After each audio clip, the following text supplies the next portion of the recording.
I want to share with you a story from this book right here, Father Kolbe in Nagasaki by Tomei Ozaki. Great book, by the way. Father Kolbe founded a monastery in Nagasaki in the hills, and it was perfectly situated. It was by divine providence that it would survive that blast. But I want to share with you a bit of a story from this book at 14 past the hour. August the 9th, 1945. The United States dropped the second nuclear bomb in history on an industrial complex outside of Nagasaki. It still impacted 40,000 people immediately died right away, vaporized. The people right under the blast within a mile, vaporized. 1,400 houses set on fire. There would be a total of 100,000 people dying as related to that bomb over the course of 5 years with the nuclear fallout, etc. Kind of a big deal.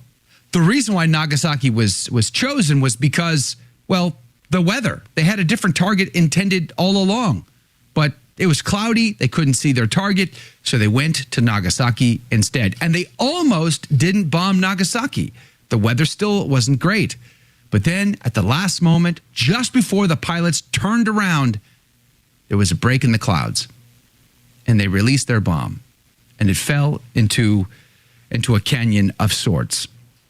And as we said, at 11 o'clock in the afternoon, or in the morning, 11 o'clock in the morning, 40,000 people instantly died. Kind of a big deal. I want to share a story with you from this book that I have in my hand here about that fateful day and about the events that surrounded it. It's called Father Kolbe in Nagasaki. It's published by Academy of the Immaculate, and we're going to put a link to it in the show notes for you. Tomei Ozaki is the author of this book. Fantastic, incredible book. The preface says this, and I'm just going to read bits and pieces to you. It says, Christianity was banned and severely persecuted for more than 250 years during the Tokugawa shogunate. Nevertheless, some Catholics kept their faith, going underground during this harsh period. In 1865, a French missionary who had entered Japan after the relaxation of the Tokugawa's isolation policy discovered hidden Catholics who had survived in Nagasaki. This discovery is said to have been a miracle in the history of the church. In 1930, 65 years later, Father Maximilian Kolbe arrived in Nagasaki as a conventual Franciscan missionary. He started publishing the Knights of the Immaculate in Japanese and founded the friary, the Garden of the Immaculate Mary. He lived for 6 years and left for Poland in 1936, 5 years before he was killed in Auschwitz. When Father Kolbe showed up, he did not speak any Japanese whatsoever. He made a deal. He had to bargain with the bishop. I tell you what, I'll teach in the seminary. I'll teach your seminarians English and theology, and we get to start publishing the paper here. We get to found a monastery here. That was the deal. But they needed land, and herein lies the rub.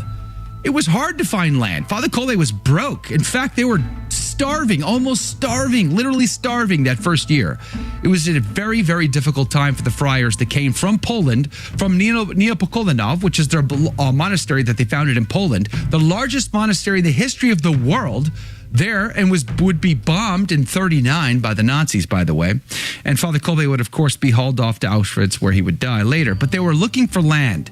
And I want to read to you a little snippet about this process of finding this land. A government worker had informed one of the friars about a potential piece of property. It says he had told Brother Zeno that there was an estate for sale in Hogoshi and asked him whether he would be interested in buying it. Brother Zeno went out there to the outskirts of town. The estate was on a thickly forested hillside. Most of the land was not flat, but covered with bushes. 16 owners possessed this land in common. The land covered an area of 25,000 square meters and cost about 3.3 yen per square meter. Total of 7,000 yen was needed to purchase this land. They were broke, don't forget that. Although there was a person, in fact, someone had offered to donate free of charge a piece of property in Urakami, Father Kolbe said no. He would rather pay for this other piece of property than to accept a free gift somewhere else, because he says he preferred the land on the hillside because he thought it was the will of Our Lady to buy it, because they could build a grotto there to Our Lady of Lourdes. It goes on. There was an untold reason why the landowners imposed such severe conditions. The friars came to realize later that no one had cultivated this land. In fact, there were rumors swelling about. People would see ghosts on this property. And as some people tried to purchase this property in the past, one person tried to purchase it but heard those rumors of ghosts and the dead graves, the mass graves of Catholics on this property. What are we talking about? He backed off. Another tried to bury, or rather tried to plant apricot trees. Some 700 trees he planned to plant on this property. But as he began to till the soil, he tilled up human remains and he got scared and he backed off. So the landowners never actually cultivated this property.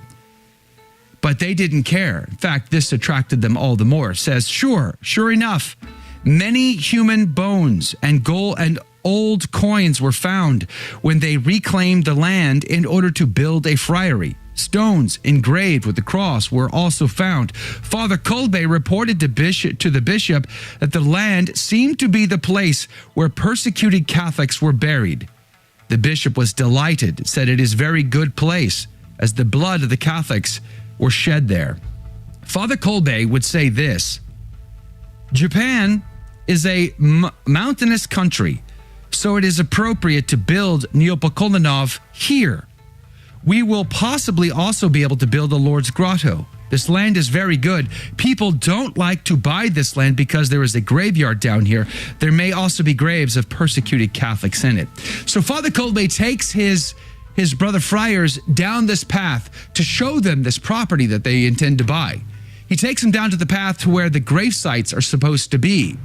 And there they find a tiny little Japanese statue. This is a Jizo statue. It says, beside the road, there was a huge stone on which a Jizo statue was about 1 meter in height and was enshrined. It was probably built for the repose of the souls. This was a statue like a guardian of sorts that was placed over this sacred site. Once they purchased this land, the local community would come and take this statue away and put it somewhere else. And this would be the location of the Lourdes Grotto for the monastery. He goes on. In the autumn of the year when the seminary was founded, a crucifix was unexpectedly found exactly where the statue had been. It was a strange coincidence. The size of the crucifix was 11.5 centimeters long and 5.8 centimeters wide. The Christ on the crucifix was worn and roundish. According to a local historian, it was made 300 years ago, and another crucifix in the same mold had been kept in the Tokyo National Museum. Presumably, hidden Catholics carefully preserved it at the risk of their lives, prayed before it, and secretly passed it down to their descendants. And therein lies an important bit of the story I'll come back to here in just one moment.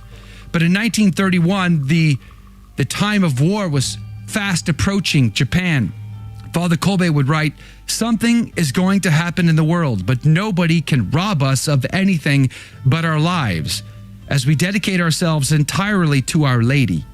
Even if we lose our lives, it will be wonderful for us. At that very moment, we will be able to do the best work with both hands to lead the whole world to the Immaculata.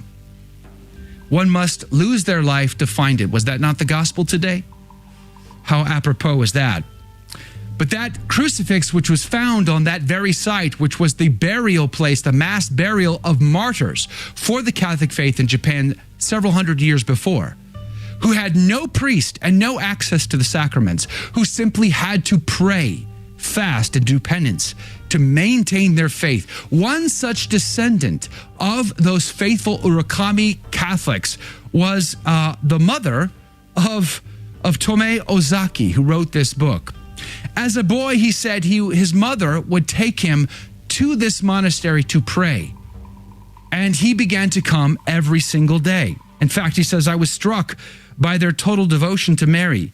They displayed beautifully the statue of the Immaculata in the church and in every room, and put great importance on their religious life. His mother was a devout, faithful woman. His father had died. And so the two of them would visit very, very often. In fact, the boy began to grow in love and want to join this community. But he came to his mom because he knew it would be a difficult decision. And he says he talked to his mom about it. Says, I talked it over with my mother, and she gave me her permission. She says, quote, I am a widow, and you are my only child. But if you want to go to the Blessed Virgin Mary, I will offer you to her. He says the rest of the family protested and did not want him to go and join their friary. So, in obedience to his family members, he chose not to. And then he stopped going to the friary. He would begin to work in a munitions factory in Urakami.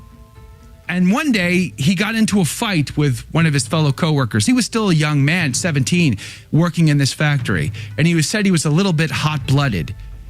And he just couldn't stand the attitude of his coworker anymore. So they decided they were going to get into a fight. Kind of like, during the lunch hour at school. I'll see you out on the basketball court or whatever it was. They decided they were going to go for a fight that day. But unfortunately for them, that happened to be August the 9th, 1945. And 1,500 feet over their heads, Fat Man exploded. 40% larger than Little Boy, which had exploded over Hiroshima just a few days prior. 40,000 human beings would be wiped out instantaneously. 1,400 homes caught on fire. And then death and destruction. It would be a horrible, horrible scene. But this is when Mr. Ozaki began to wander the streets and see the dead, the dying, the begging, the sounds of screams and mourning and weeping. He even came across the boy whom he intended to fight. And he unfortunately was happy to see that the boy was suffering, something he would regret for the rest of his life. But his feet carried him up that mountain, and he came to the door of the friary, where he was met by the brothers, who asked him, where is your mother? My mother is dead. The bomb killed her. And he would join that friary and spend the rest of his life serving the faithful in Nagasaki. This is a great book, Father Kolbe in Nagasaki, and I'll link to it in the show notes. You should read it.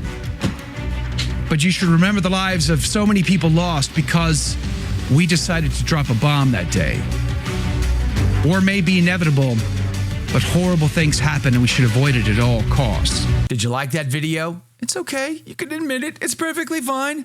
Hey, we cover the big stories of our day, from inside the church to outside the church to all points in between, and we do it from a Catholic perspective. It's called A Catholic Take.